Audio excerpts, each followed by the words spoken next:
কি অবস্থা সবার? কেমন আছেন? ইউটিউব জার্নিটা খুব সুন্দর ছিল। কারণ এই যে দেখেন একটা জায়গার মধ্যে বসে আছি। একটা সময় ছিল এখানে অনেক বন্ধু-বান্ধব বসে আড্ডা দিতাম। অনেক মজা করতাম। তো এখন কিন্তু কেউ নাই এখানে।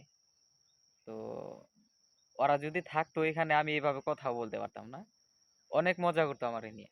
কিংবা ওরাও বিনোদন নিত, আমি নিজেও বিনোদন নিতাম।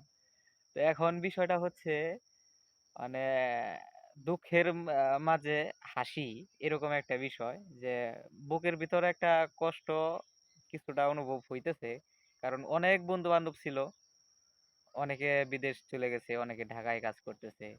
আমি একজন ব্যক্তি বেকার বাড়িতে বসে আছি। আমিও কিন্তু কাজ করতাম ঢাকায়, ঠিক আছে, চলে আসছি সপ্তাহখানিক। তো চিন্তা করলাম যে দেখি ইউটিউবে কিছু একটা করা যায় কিনা।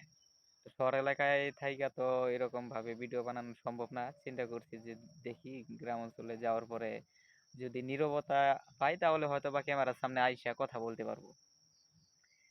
যেই চিন্তা সেই কাজ, চলে আসছি। এখন ভিডিও বানাচ্ছি। কালকে একটা ভিডিও বানাইছি।